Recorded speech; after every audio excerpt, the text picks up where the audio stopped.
Obesidad, síndrome metabólico y su impacto en las enfermedades cardiovasculares. Erika Contreras, Juan Santiago, Universidad Veracruzana, Salapa, Veracruz, México. Este artículo está disponible en Red Biomed. Obesidad, síndrome metabólico y su impacto en las enfermedades cardiovasculares. Introducción, funciones del tejido adiposo, síndrome metabólico, dislipidemia, exceso de triglicéridos y lipotoxicidad, estado inflamatorio, resistencia a la insulina, disfunción endotelial y daño cardiovascular, estrés oxidativo, aterosclerosis, procoagulación e hipofibrinólisis. Resumen. La ingesta excesiva de calorías, acompañada de una vida sedentaria, son factores que promueven el crecimiento del tejido adiposo y la obesidad. En condiciones fisiológicas normales, el tejido adiposo libera diversas moléculas bioactivas, tales como leptina, adiponectina, interleuquina 6, el factor de necrosis tumoral alfa, TNF-alfa, y el inhibidor del activador del plasminógeno, PAI-1. En condiciones patológicas de obesidad, ante la presencia de tejido adiposo disfuncional, se altera el balance de estas moléculas, aumenta la liberación de leptina, interleuquina 6, factor de necrosis tumoral alfa y disminuye la adiponectina, situación que contribuye de manera importante al desarrollo del síndrome metabólico, dislipidemia y enfermedades cardiovasculares. Este artículo se revisan las principales alteraciones metabólicas ocasionadas por la obesidad, como son dislipidemia, estrés oxidativo, inflamación, resistencia a la insulina, diabetes, disfunción endotelial, factores de riesgo para el desarrollo de aterosclerosis, infarto de miocardio y otras enfermedades cardiovasculares. Introducción. La obesidad ha crecido de manera acelerada en las últimas décadas, alcanzando proporciones epidémicas a partir de 1998 y desde esa fecha se ha convertido en uno de los principales problemas de salud pública en el mundo. La OMS, Organización Mundial de la Salud, ha estimado que más de 2.8 millones de personas mueren cada año en todo el mundo a causa del sobrepeso y la obesidad. En el año 2008, alrededor del 35% de adultos mayores de 20 años mostraron un sobrepeso con un índice de masa corporal mayor o igual a 25, de los cuales 34% fueron hombres y 35% mujeres en todo el mundo. En este mismo año, la prevalencia de obesidad, índice de masa corporal mayor o igual a 30, fue de 10% para hombres y 14% para mujeres en todo el mundo. Se estimó que 205 millones de hombres y 270 millones de mujeres mayores de 20 años eran obesos.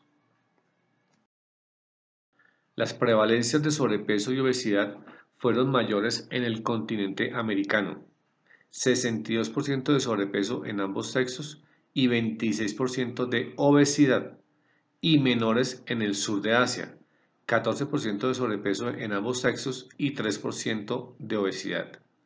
Las alteraciones metabólicas que derivan de la obesidad, tales como la dislipidemia, hipertrigliceridemia, resistencia a insulina e hipertensión, se han asociado con un aumento en el riesgo de muerte cardiovascular prematura debido al impacto que tienen en el desarrollo de enfermedades cardiovasculares y la diabetes.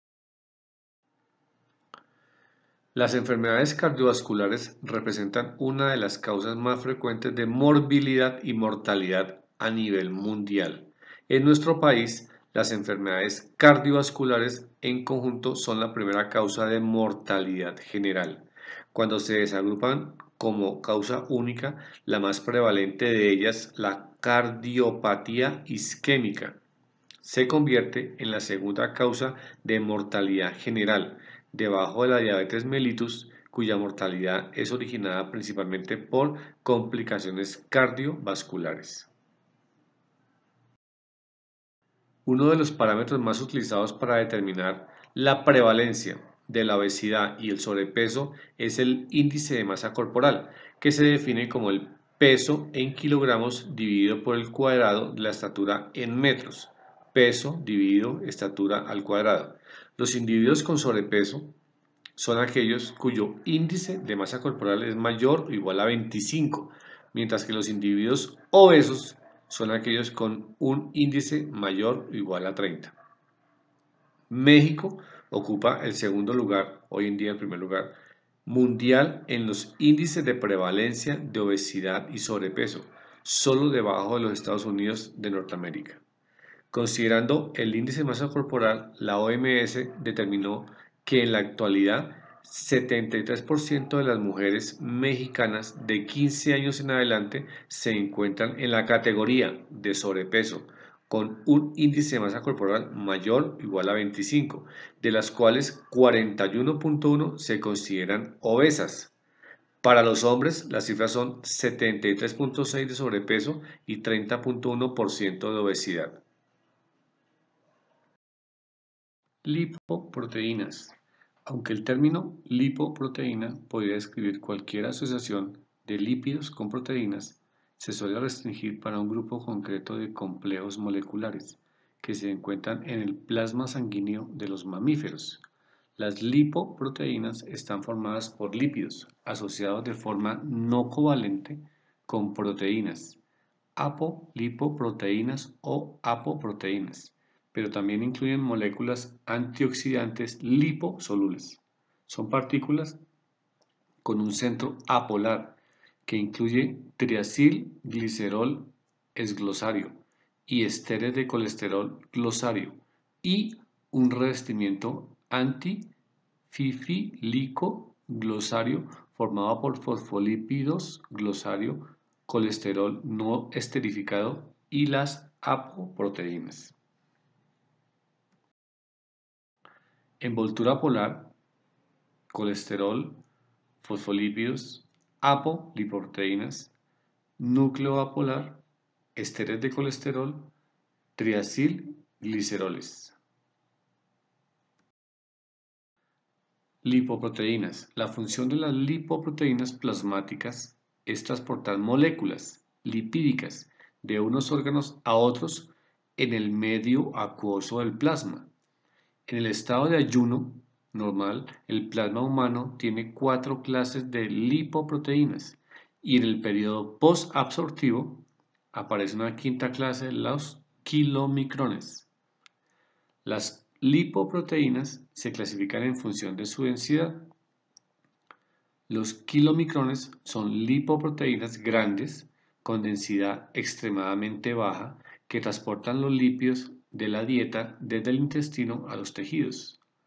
Las VLDL, Very Low Density Lipoprotein, lipoproteínas de muy baja densidad, se sintetizan en el hígado y transportan lípidos a los tejidos. Estas Very Low Density Lipoproteins van perdiendo en el organismo triacilgliceroles y algunas apoproteínas y fosfolípidos. Finalmente, sus restos sin triacilgliceroles, IDL, lipoproteínas de densidad intermedia, son captados por el hígado o convertidos en LDL. Las LDL, lipoproteínas de baja densidad, transportan colesterol a los tejidos donde hay receptores de LDL. Las HDL, High Density Lipoprotein, lipoproteínas de alta densidad, también se producen en el hígado y eliminan de las células el exceso de colesterol llevándolo al hígado, único órgano que puede desprenderse de este, convirtiéndolo en ácidos biliares.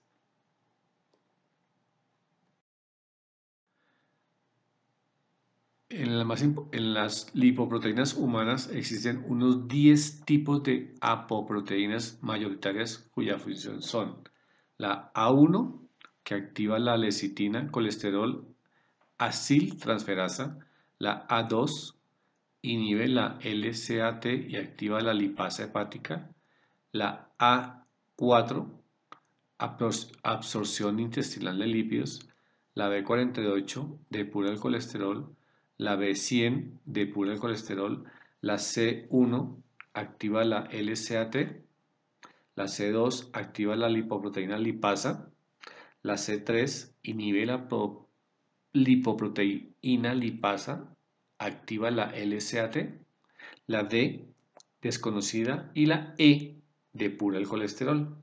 Todas estas apoproteínas son monómeros salvo la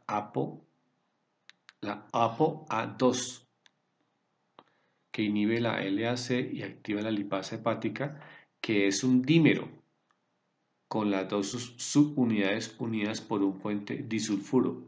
Estructuralmente todas tienen un elevado contenido helicoidal que aumenta cuando están incorporadas en las lipoproteínas, ya que las hélices se estabilizan en el ambiente lipídico. Lipoproteínas. Las partículas más pequeñas tienen mayor porcentaje de proteínas de superficie y de lípidos antipáticos que las grandes.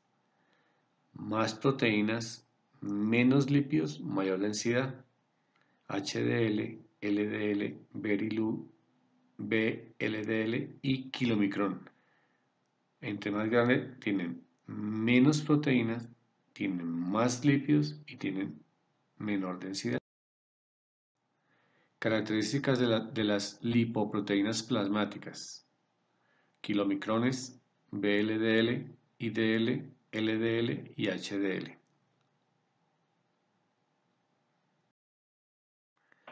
Funciones del tejido adiposo. El tejido adiposo es el sitio principal para almacenar las grasas en el organismo, provenientes de los kilomicrones de la dieta y de las VLDL, lipoproteína de muy baja densidad, generadas en el hígado a través de la vía endógena y la vía exógena. En la vía exógena, los lípidos de la dieta se emulsifican por efecto de las sales biliares para formar micelas microscópicas de triglicéridos y sales biliares. De esta forma, los triglicéridos de la dieta son más accesibles a la acción de la lipasa pancreática en el intestino delgado, que convierte los triglicéridos en monoglicéridos, diglicéridos, ácidos grasos libres y glicerol, los cuales son absorbidos por el intestino delgado y empaquetados en partículas llamadas kilomicrones. Los kilomicrones se liberan a la linfa, de ahí pasan a la circulación que los distribuye a los tejidos.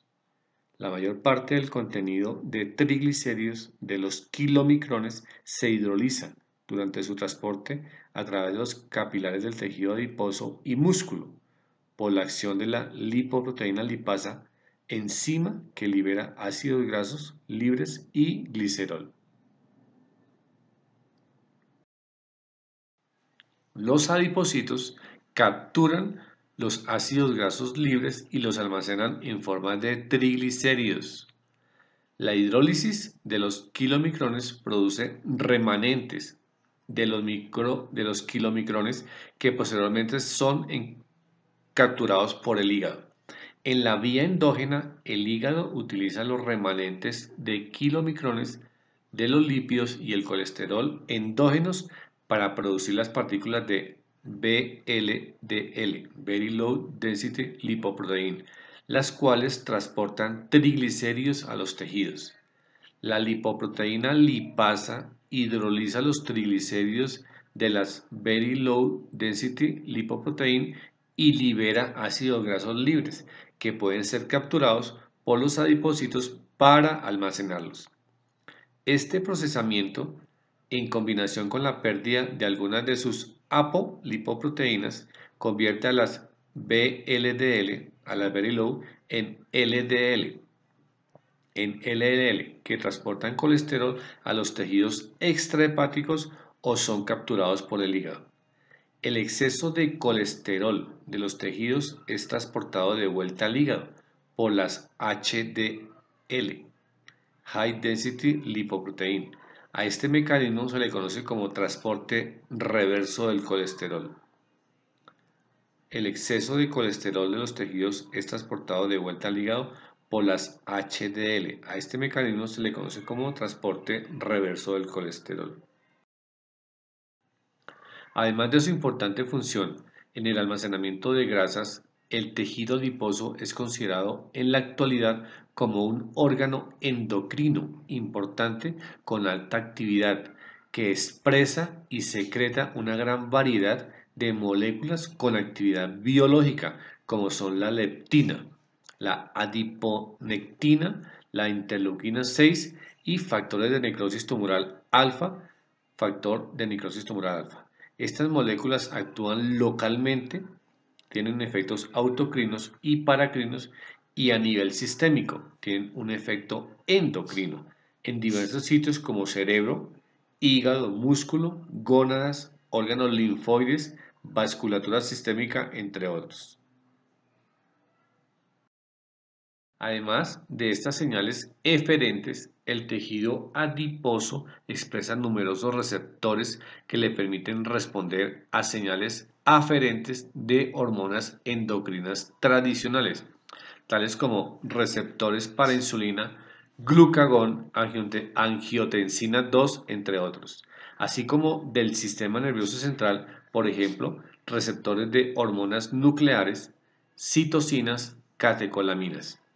Se puede decir que el tejido adiposo, a través de estas redes de comunicación interactivas, están íntegramente involucrado en coordinar una variedad de procesos biológicos, incluido el metabolismo de la energía, las funciones neuroendocrinas y del sistema inmune.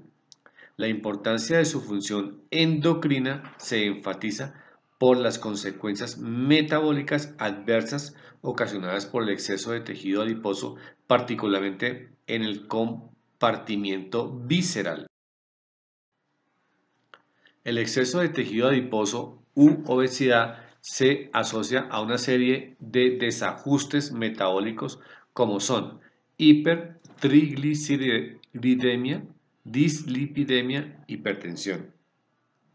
El estudio Framingham sobre enfermedades cardiovasculares, realizado en la población norteamericana, demostró que los niveles de triglicéridos mayor o igual a 150 miligramos por dilución, 1.7 milimoles por litro, y niveles bajos de colesterol en partículas HDL menor de 40 miligramos por mililitro, 1.03 milimoles por litro, son factores de alto riesgo para el desarrollo de enfermedades cardiovasculares, tanto en hombres como en mujeres. Los resultados obtenidos en este estudio muestran que la dislipidemia y la hipertensión son patrones de disfunción metabólica de forma independiente, representan un riesgo alto para desarrollar enfermedades cardiovasculares. Las personas que tienen estas anormalidades pertenecen a un síndrome clínico que posteriormente se denominaría síndrome metabólico. Síndrome metabólico. El exceso de tejido adiposo u obesidad se asocia a una serie de desajustes metabólicos como son hipertrigliceridemia, dislipidemia, hipertensión, resistencia a la insulina y estado inflamatorio. En conjunto, este grupo de alteraciones se denomina síndrome metabólico. Debido a que esta condición es un síndrome, no una enfermedad, se requiere el uso de parámetros bioquímicos y antropométricos relativamente simples para su diagnóstico con el fin de identificar a los individuos con síndrome metabólico. Existen tres criterios para la identificación clínica de los componentes del síndrome metabólico. Están en el cuadro número 1. Uno de ellos propuesto por la OMS, Organización Mundial de la Salud. El otro por National Cholesterol Education Program, NCEP, panel de expertos en la detección, evaluación y tratamiento de los niveles altos de colesterol en los adultos, ATP3, NCEP, ATP3. Y tercero, por la Federación Internacional de la Diabetes, IDF, que están en el cuadro 1. Aunque estas definiciones son muy similares, existen diferencias muy marcadas. El NCP-ATP3 le otorga el mismo peso a cada uno de los 5 factores de riesgo que considera en su definición y la presencia de 3 de estos 5 factores permite identificar individuos con síndrome metabólico. Estos criterios fueron establecidos principalmente para identificar factores de riesgo asociados con el desarrollo de enfermedades cardiovasculares, con el fin de proponer cambios en el estilo de vida que disminuyan dicho riesgo. La OMS considera que la resistencia a la insulina es un componente necesario del síndrome metabólico y la IDF considera que lo es la obesidad abdominal. Aunque el concepto de la ATP3 es ampliamente aceptado y tiene una gran utilidad clínica, no plantea la existencia de una causa principal y quedan fuera de esta definición aquellos individuos que tienen menos de 3 componentes, los cuales también pudieran tener riesgo de desarrollar SB o diabetes. En la actualidad, en la comunidad médica, ha causado cierta controversia el hecho de elegir 3 de 5 criterios de la ATP3. También se cuestiona el hecho de que sean solo 5 criterios y no más. Por su parte, la definición de la IDF excluiría del síndrome metabólico a aquellos individuos no obesos con resistencia a la insulina o diabéticos quienes se encuentran en alto riesgo de desarrollar enfermedades cardiovasculares. Desafortunadamente, para emplear los criterios de la OMS se necesitan pruebas diagnósticas de resistencia a insulina y tolerancia a la glucosa, que no se realizan de manera rutinaria en un laboratorio del sector salud. Por lo anteriormente expuesto, es recomendable emplear al menos 2 criterios para el diagnóstico del síndrome metabólico. Por esta razón, cada vez más trabajos en la literatura reciente emplean 2 criterios para diagnosticar síndrome metabólico. El factor de riesgo aterogénico, que no está incluido dentro de las 3 definiciones del síndrome metabólico, es el perfil de lipoproteínas aterogénicas, que es incremento de lipoproteínas de alta densidad, pequeñas y densas, y remanentes de lipoproteínas ricas en triglicéridos, las cuales se asocian con la resistencia a la insulina. A continuación, describiremos brevemente las principales alteraciones del síndrome metabólico, con la finalidad de que la información recabada nos ayude a entender cómo la obesidad conlleva a la aparición de varias alteraciones, las cuales se encuentran estrechamente relacionadas con la resistencia a la insulina y el desarrollo de enfermedades cardiovasculares. Cuadro 1. Criterios de la WHO. Resistencia a la insulina, identificada por medio de algunos de los siguientes parámetros. Primero, diabetes tipo 2. Segundo, intolerancia a la glucosa, 126 miligramos por dilución. Glucosa en ayuno alterada de 110 miligramos por dilución. Y resistencia a la insulina, más algunos de los siguientes parámetros. Obesidad abdominal, con un índice de masa corporal mayor a 30 kilogramos por metro cuadrado. Y o relación de cintura-cadera hombre mayor a 0,9 y mujeres mayor a 0,85. O triglicéridos en el plasma mayor o igual a 150 miligramos por dilución, presión arterial mayor o igual a 140/90 y microalbuminuria. Esos son los de la WHO. Ahora, los criterios de la ATP3 para el diagnóstico del síndrome metabólico se deben presentar al menos 3 de los siguientes 5 parámetros. Niveles de glucosa en ayuno mayor o igual a 110 miligramos por dilución, obesidad abdominal dado por el aumento de la cintura, mayor a 112 en hombres y mayor a 88 en mujeres, triglicéridos mayor o igual a 150 miligramos por dilución, HDL C en hombres menor de 40 y en mujeres menor de 50 miligramos por dilución y una presión arterial mayor o igual a 130/85 milímetros de mercurio. Y los criterios de la IDF, obesidad abdominal dado por el aumento de la cintura, de la circunferencia de la cintura mayor o igual a 94 centímetros en hombres europeos y mayor o igual a 80 en mujeres europeas, con valores específicos para otros grupos étnicos. Más 2 factores siguientes, glucosa en ayuno alterada mayor o igual a 110 miligramos por dilución, triglicéridos mayor o igual a 150 miligramos por dilución, HDL-C menor de 40 miligramos por dilución en hombres y menor de 50 miligramos por dilución en mujeres, y presión arterial mayor o igual a 130 sobre 85 menor o igual a 85 en la diástole. Dislipidemia. El incremento de la grasa corporal aumenta la velocidad de lipólisis, lo que conduce a una mayor movilización y aumento de los niveles circulantes de ácidos grasos libres. Al parecer, este es el fenómeno primario que inicia localmente la resistencia a la insulina en el propio tejido adiposo. Al perderse el efecto antilipolítico de la insulina, la liberación de los ácidos grasos libres alcanza la circulación sistémica, afectando músculo, hígado y páncreas, lo que provoca secundariamente resistencia a la insulina sistémica. El desarrollo de dislipidemia se debe en gran parte al efecto que tiene el exceso de ácidos grasos libres sobre el hígado, ya que estos estimulan la síntesis de triglicéridos, el ensamblaje y la secreción de lipoproteínas de muy baja densidad ricas en colesterol, VLDL-C.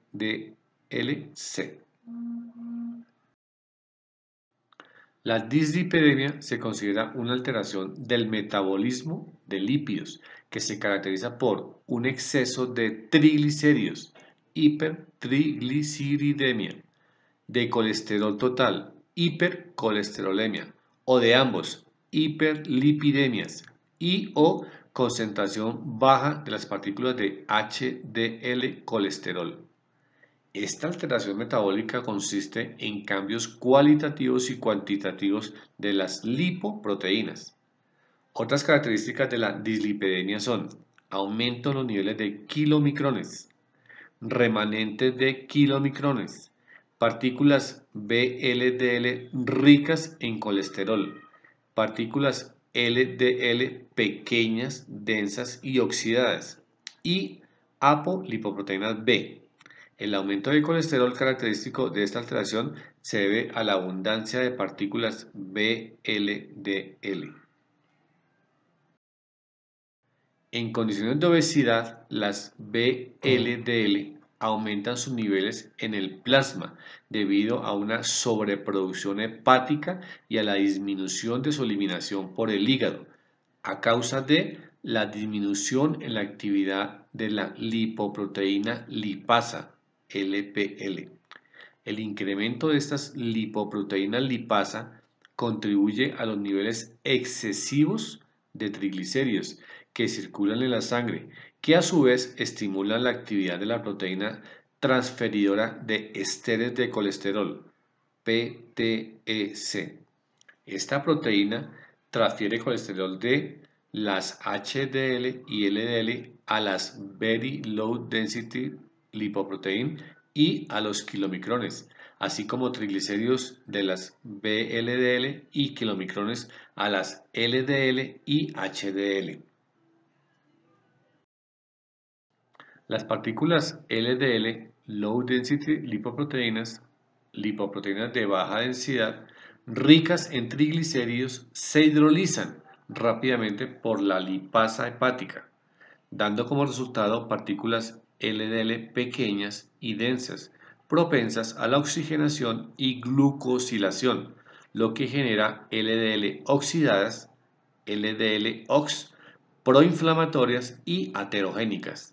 Las partículas LDL pequeñas y densas, en lugar de seguir su ruta de eliminación hacia el hígado mediante el receptor de LDL, incrementan sus niveles en el plasma y debido a su diámetro reducido pueden moverse a través del endotelio.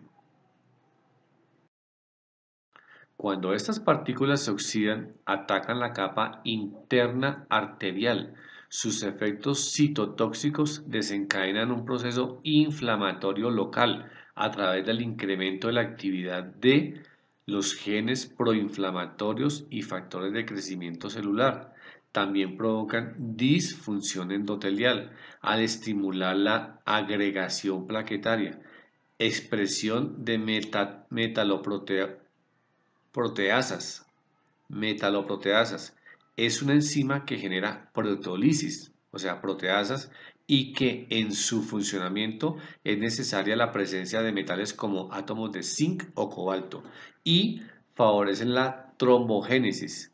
Se sabe que las LDL pequeñas y densas oxidadas se encuentran en las capas subendoteliales y desde ahí inducen el reclutamiento de monocitos mediante la expresión de quimiosinas, un proceso que favorece la formación de células espumosas y el desarrollo de las placas ateromatosas, como se verá más adelante.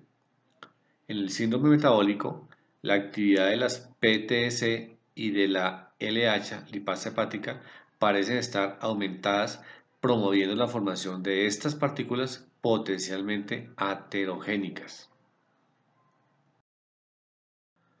Este es el gráfico del mecanismo general que relaciona la obesidad y el síndrome metabólico con el desarrollo de las enfermedades cardiovasculares. El exceso de grasas saturadas proveniente de la dieta genera un mayor reclutamiento de macrófagos por el tejido adiposo y una mayor liberación de ácidos grasos no esterificados o nefas, NEFAS, citocinas proinflamatorias, factor de necrosis tumoral alfa e interleuquina 6, especies reactivas de oxígeno, lipoproteínas de baja densidad, very low DL, VLDL, ricas en colesterol y lipoproteínas de baja densidad oxidadas, LDLOX, así como una disminución de adiponectina y óxido nítrico, lo que favorece los procesos inflamatorios a nivel local y sistémico por el reclutamiento de macrófagos y la disfunción endotelial y el desarrollo de enfermedades cardiovasculares. Dislipidemia. Un fenotipo característico del síndrome metabólico es la concentración baja de colesterol en partículas HDL circulantes, debido al aumento en la transferencia de triglicéridos de las Very Low Density lipoproteínas a las HDL High Density lipoproteínas, un proceso mediado por la PTEC. Las HDL, ahora ricas en triglicéridos, se eliminan por el hígado, principalmente a través del receptor SRBI. Esto se debe a que el contenido alto de triglicéridos en las partículas HDL las convierte en mejores sustratos de la lipasa hepática. La acción de la lipasa hepática en las HDL ricas en triglicéridos genera partículas HDL pequeñas que se eliminan rápidamente de la circulación. El exceso de triglicéridos y lipotoxicidad. El aumento de los niveles de triglicéridos puede causar disfunción de las células beta del páncreas y acelerar su apoptosis a través de procesos denominados lipotoxicidad y lipoapoptosis, los cuales afectan también al miocardio y músculo esquelético. La lipotoxicidad y la lipoapoptosis se manifiesta porque en condiciones de obesidad los adipocitos no pueden almacenar el exceso de ácidos grasos en forma de triglicéridos, por lo que se empiezan a acumular en tejidos no adiposos, o sea, esteatosis, los cuales no están adaptados para almacenar grandes cantidades de triglicéridos como los adipocitos. En estos tejidos, los ácidos grasos favorecen la producción de ceramida, un ácido graso potencialmente dañino que a su vez puede incrementar la formación de óxido nítrico y causar apoptosis de las células del páncreas y de los cardiomiocitos. El tejido adiposo puede minimizar la acumulación de lípidos en estos tejidos de dos maneras: regulando la ingesta de lípidos y aumentando su oxidación. Los adipocitos secretan leptina, que lleva a cabo ambas funciones. Al igual que la leptina, la adiponectina ayuda a incrementar la oxidación de los ácidos grasos. Inicialmente se creía que el papel de la leptina era prevenir la obesidad, al regular la ingesta de alimentos y la termogénesis, actuando sobre los centros del apetito en el hipotálamo. Actualmente se considera que la leptina tiene un papel vital evitando la esteatosis.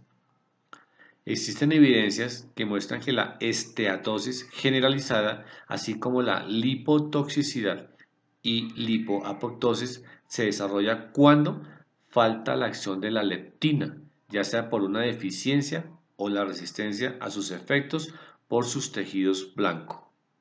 A su vez, se ha observado que la lipotoxicidad de las células beta del páncreas, miocardio y músculo esquelético pueden conducir a diabetes tipo 2, cardiomiopatías y resistencia a la insulina. El estado inflamatorio. El tejido adiposo normalmente no se conoce como un órgano inflamatorio. Sin embargo, en condiciones de obesidad, los adipocitos tienen una secreción elevada de citocinas proinflamatorias, interleuquina 6 y factor de necrosis tumoral alfa, estableciendo una relación directa entre la obesidad y la inflamación sistémica. Las vías exactas que conducen a un estado proinflamatorio del tejido adiposo no se han identificado del todo. Sin embargo, se han puesto mucha atención al papel de los macrófagos. Se sabe que la obesidad está asociada con la infiltración de macrófagos al tejido adiposo, las cuales contribuyen de manera crucial a la inflamación, al ser una fuente importante de factor de necrosis tumoral alfa y promover la expresión de una variedad de genes proinflamatorios como proteína 1, quimioradiente de monocitos, MCP1, por monocite chemoattract proteína 1, la molécula de adhesión vascular, la molécula de adhesión intercelular ICAM1 y una variedad de interleucinas. Experimentos in vitro han demostrado que el incremento de factor de necrosis tumoral alfa estimula la activación del factor de transcripción denominado factor nuclear kappa beta. Factor nuclear kappa beta por nuclear factor kappa beta en el endotelio y en el músculo liso. Proceso mediado por la activación de la sinasa JUN, JUN, amino terminal, JNK, por CJUN, N terminal quinasa, por la proteína sinasa C, PKC, por proteína quinasa C, y sinasa beta del inhibidor del factor de kappa beta, y KKB por IKB quinasa beta. Por su parte, el factor de necrosis kappa beta activa la transcripción de diversos genes involucrados en la respuesta inflamatoria como el factor de necrosis tumoral alfa. Contrario al factor de necrosis tumoral alfa, la adiponectina es una molécula que tiene propiedades antiinflamatorias, disminuye la expresión del BCAM1, del ICAM1 y selectina E, al inhibir la activación de necrosis del factor de necrosis kappa beta, al inhibir la activación de necrosis nuclear kappa beta. Sin embargo, en condiciones de obesidad, sus niveles están reducidos. La adiponectina. El mecanismo por el cual los niveles plasmáticos de adiponectina disminuyen no se han esclarecido, pero se podrían explicar por la correlación negativa que existe entre los niveles de adiponectina y factor de necrosis tumoral alfa, el cual se ha descrito como un fuerte inhibidor de la adiponectina in vitro. Resistencia a la insulina. El término resistencia a la insulina normalmente connota resistencia del organismo a los efectos de la insulina, principalmente relacionados con la captura, con el metabolismo o almacenamiento de la glucosa por el hígado, el músculo liso y el tejido adiposo. Se caracteriza por niveles elevados de glucosa en sangre, incremento de partículas Very Low Density Lipoprotein e incremento de los niveles circulantes de ácidos grasos libres. La resistencia a la insulina puede ocasionar la disfunción del músculo cardíaco al afectar la captura de glucosa. Para compensar estas alteraciones, el organismo sintetiza más insulina. Sin embargo, sus efectos metabólicos no se manifiestan, debido a que en condiciones de obesidad se interrumpe la vía de señalización de la insulina. La señalización normal de la insulina en los tejidos blancos está mediada por dos vías diferentes. La vía de la sinasa 3 del fosfatidil-inositol, que regula las actividades metabólicas de la insulina, y la vía RAS/MAP sinasas, responsable de mediar las acciones de la insulina como factor de crecimiento.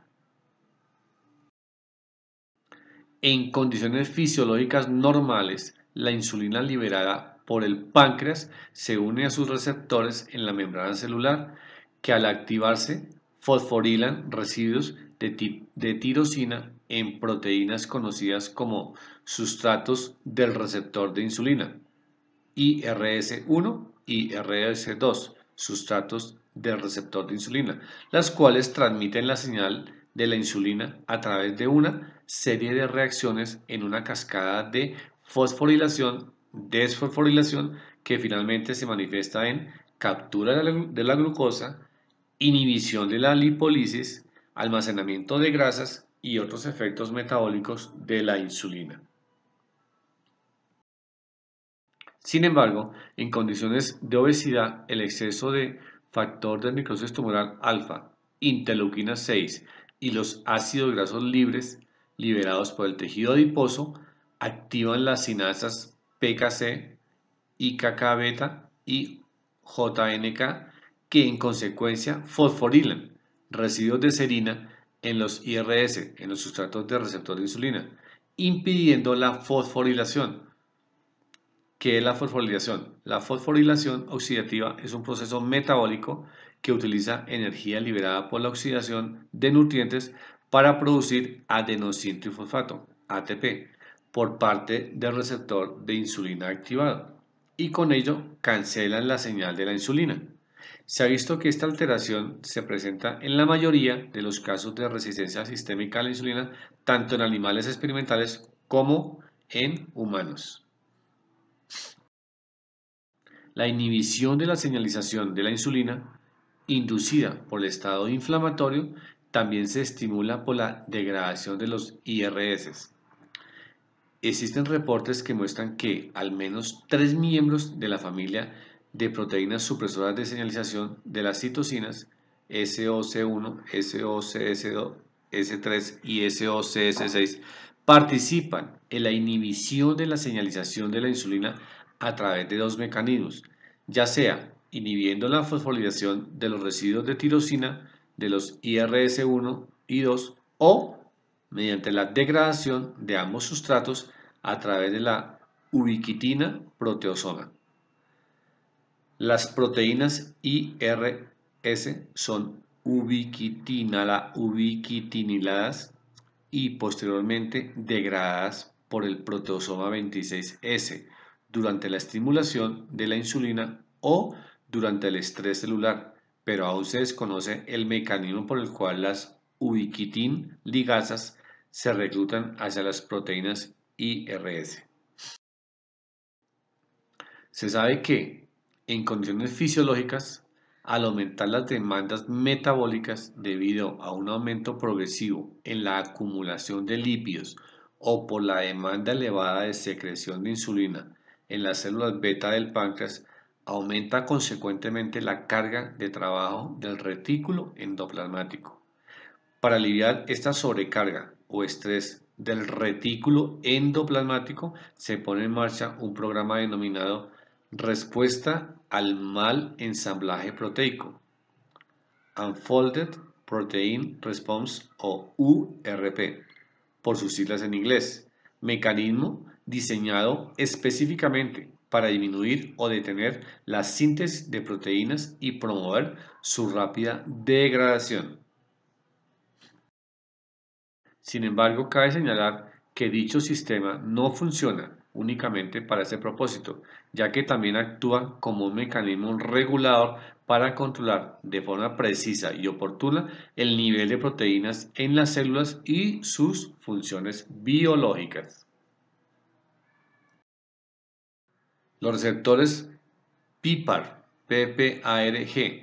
Peroxisoma Proliferator Activated Receptors, en la resistencia a la insulina y el estado inflamatorio, los procesos metabólicos inflamatorios y la alteración de la homeostasis de la energía generados en condiciones de obesidad están involucrados por varios factores de transcripción, principalmente por los miembros de la familia de receptores nucleares PPAR, por Peroxisome Proliferator Activate Receptors y el receptor X del hígado, LXR. Los PPAR representan blancos importantes para la obesidad e inflamación, inducidas por la obesidad y el síndrome metabólico. Figura 2. Son las rutas moleculares que integran el estrés oxidativo y la respuesta inflamatoria con la acción de la insulina. Sustratos del receptor de insulina IRS1 e IRS2 son moléculas activadas por el receptor de insulina. Al fosforilarlas en residuos específicos de tirosina, proceso crucial en la señalización de esta hormona. En condiciones de obesidad, los niveles elevados de factor de necrosis tumoral alfa, interleuquina 6, lípidos y ROS activan receptores y sinasas como son IKK, PKC y JNK, las cuales fosforilan residuos de serina en IRS1 e IRS2. Como consecuencia, se inhibe la señalización de la insulina. IKK también inhibe la acción de la insulina a través de una serie de eventos transcripcionales mediados por factor de necrosis tumoral kappa beta. Los eventos transcripcionales activados por los lípidos están regulados por los receptores hormonales nucleares PPAR y LXR. IRS, sustrato receptor de insulina, JNK, JUN, amino terminal, ROS, especies reactivas de oxígeno, AP1, proteína activada 1, IKK, sinasa beta del inhibidor del factor kappa beta, NFKB, factor nuclear kappa beta, LXR, receptor X del hígado. Se han identificado 3 isoformas de PPAR, de Peroxisoma Proliferator Activate Receptors: PPAR alfa, PPARG y PPAR delta, con distinta actividad biológica y distribución en los tejidos. De las 3 isoformas, los PPARG son los principales reguladores de la adipogénesis y la homeostasis de la glucosa. Estos receptores, que a su vez son factores de transcripción, se expresan en niveles altos en el tejido adiposo durante la diferenciación de los adipocitos. Cuando estos factores de transcripción son activados por sus ligandos naturales, los ácidos grasos, eicosanoides, prostaglandina 2, entre otros, regulan la diferenciación de adipocitos y la expresión de diversos genes, tales como los genes involucrados en la captura de glucosa, proteína asociada a CBL-CAP y el transportador 4 de glucosa GLUT4, genes involucrados en la captura y almacenamiento de lípidos, CD36, AP2, LPL, FATP y acil coenzima A sintetasa y en el gasto de energía. A su vez, cuando los PPARG se activan, se inhibe la expresión de varios genes involucrados en la respuesta inflamatoria en macrófagos y adipocitos, tales como factor de necrosis tumoral alfa, leptina, resistina, MCP1, BCAM1 e ICAM1. En paralelo, se inhibe la expresión de la angiotensina 2, un factor proteogénico principal, mientras que la expresión y secreción de adiponectina, una adiposina antiaterogénica y antidiabética, se incrementa en presencia de agonistas de PPAR-G, por lo que se ha sugerido que los PPAR-G, peroxisoma profilator activate receptors, manifiestan propiedades antiinflamatorias y potencialmente antiaterogénicas en el organismo. También se ha observado que los PPAR-G tienen un papel potencial en la resistencia a la insulina. Aún no es claro cómo los PPAR-G mejoran la sensibilidad a insulina en órganos como el hígado y el músculo, pero se sugiere que los efectos sensibilizadores de la insulina están relacionados con sus propiedades antiinflamatorias. Esto se explica por la acción de los PPAR-G, que reduce la producción de factor de necrosis tumoral alfa e interleuquina 6, moléculas que pueden ocasionar resistencia a la insulina. Recientemente se han utilizado agonistas de PPAR-G sintéticos como la tiazolidinedionas, TZDs, para el tratamiento de dislipidemia y resistencia a la insulina, debido a que incrementa la sensibilidad a la insulina al suprimir la producción de glucosa hepática y captura de glucosa en el músculo esquelético, tanto en animales como en humanos con resistencia a la insulina. Disfunción endotelial y daño cardiovascular. En condiciones de obesidad existe una serie de alteraciones en la vasculatura que ocasionan disfunción endotelial, caracterizada por la pérdida de la capacidad del endotelio para controlar la liberación de sustancias necesarias para mantener el balance vasomotor y la homeostasis vascular. Una de las consecuencias se manifiesta en aumento de la permeabilidad del endotelio, que ahora permite el paso tanto de lipoproteínas VLDL de baja densidad modificadas como las de LDL, pequeñas y densas, que conduce al desarrollo de procesos inflamatorios patológicos y enfermedad vascular. A este estado se le conoce como activación endotelial y se le considera como la etapa temprana de la aterosclerosis, que procede a la formación de la placa de ateroma.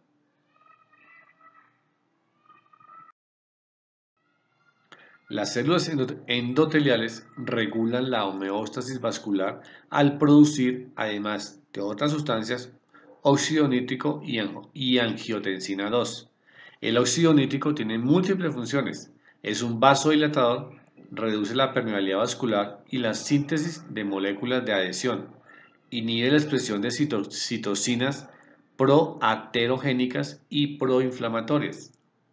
Por su parte, la angiotensina 2, un oligopéptido que se puede producir y secretar por el tejido adiposo en condiciones de obesidad, actúa como un antagonista del óxido nítrico, causa vasoconstricción, protrombogénesis, efectos oxidantes y antifibrinolíticos. A su vez, favorece la adhesión de leucocitos, estimula la expresión de citocinas proinflamatorias al activar el factor de necrosis kappa beta.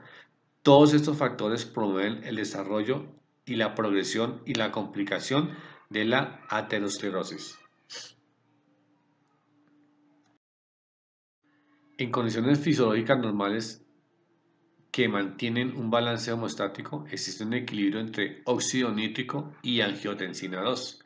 Hay factores de riesgo que rompen dicho equilibrio, con lo que afectan funciones de estas sustancias manifestándose en disfunción endotelial o activación endotelial. Entre los factores de riesgo clásicos se encuentran obesidad, hipercolesterolemia, hipertensión, tabaquismo, diabetes, sedentarismo, entre otros. Estrés oxidativo. En condiciones de obesidad, cuando la producción de sustancias oxidantes altamente reactivas supera a los mecanismos antioxidantes, cambia el balance a favor de la oxidación y se establece el estrés oxidativo y una mayor producción de especies reactivas de oxígeno ROS como son anión superóxido O2, peróxido de hidrógeno H2O2 y radical hidroxilo HO. Actualmente se sabe que el estrés celular contribuye a procesos inflamatorios y daño endotelial, principalmente por medio de tres mecanismos.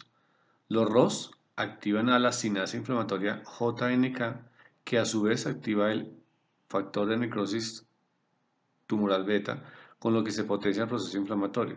Los ROS oxidan al óxido nítrico y lo inactivan al convertirlo en peroxidonitrilo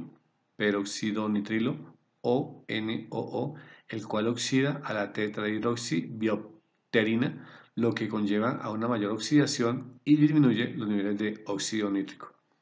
Los ROS causan la oxidación de la LDL pequeñas y densas, lo que resulta en moléculas LDL oxidadas, potencialmente aterogénicas.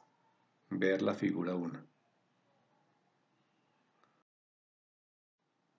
Procoagulación e hipofibrinolisis.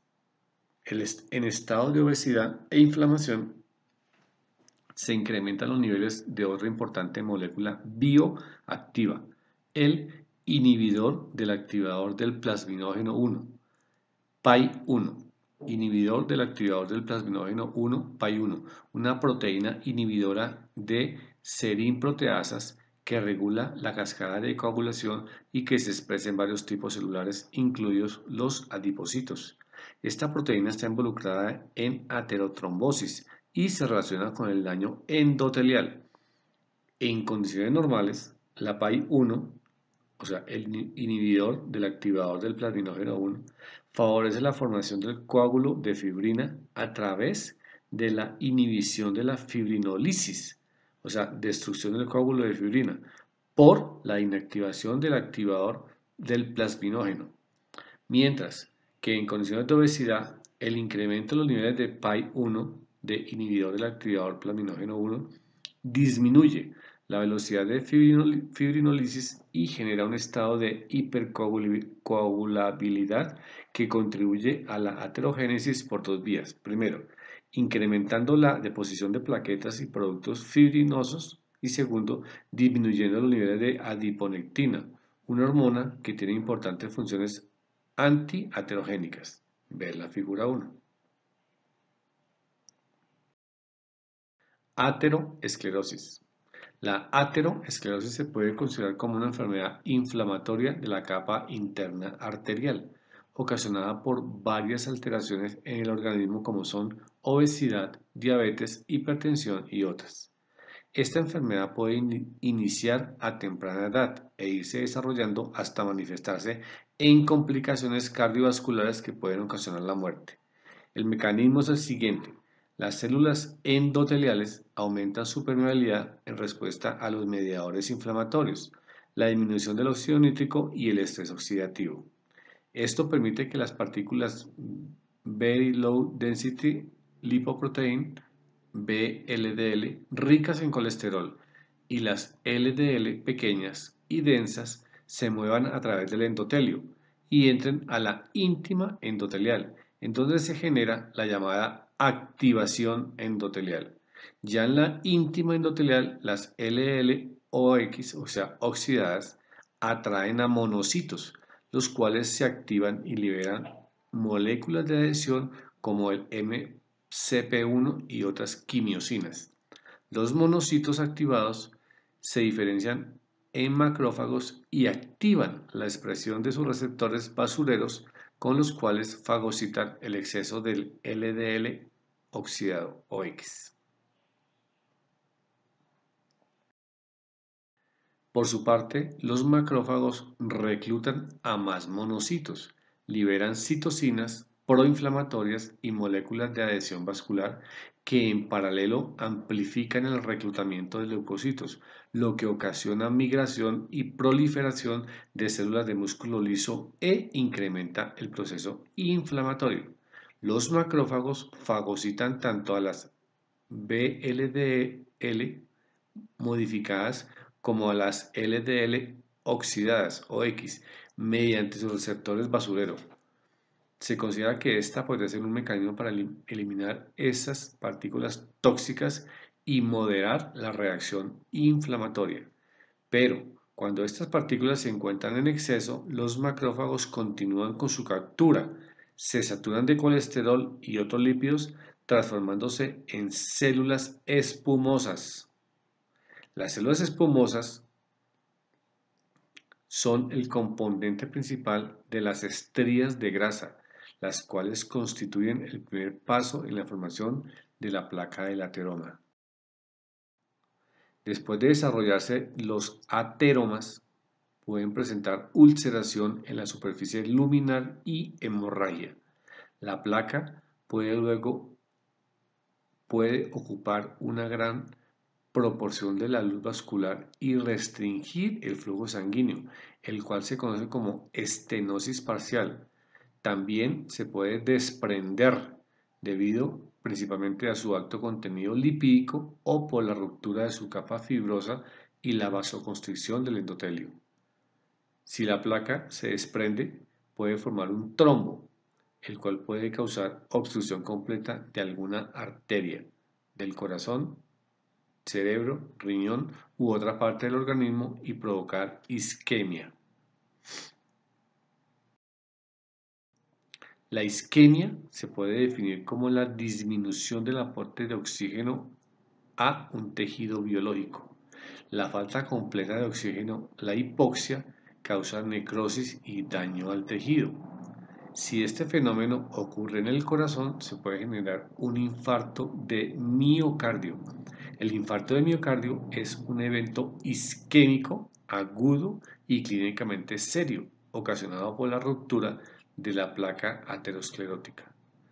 Se denomina infarto del miocardio a la muerte celular de las miofibrillas por la falta de aporte sanguíneo y, por lo tanto, de oxígeno a una zona del corazón. Si el área del corazón afectada por el infarto es extensa o está localizada en una región crítica, el resultado puede ser fatal. Conclusiones. La obesidad se genera por la acumulación excesiva de grasa en el tejido adiposo y otros tejidos del organismo. Los índices de obesidad en diversas poblaciones del mundo han crecido de manera acelerada en las últimas décadas, alcanzando proporciones epidémicas, convirtiéndose en uno de los principales problemas de salud pública mundial. Lo más alarmante es que esta condición se presenta a edades cada vez más tempranas, principalmente por el consumo de dietas ricas en grasas y calorías, aunado a la vida sedentaria de las sociedades contemporáneas. Diversos reportes sugieren fuertemente que la obesidad tiene un papel importante en el desarrollo de alteraciones comprendidas en el síndrome metabólico, como son dislipidemia, resistencia a la insulina, hipertensión, las cuales representan factores de alto riesgo para el desarrollo de enfermedades cardiovasculares.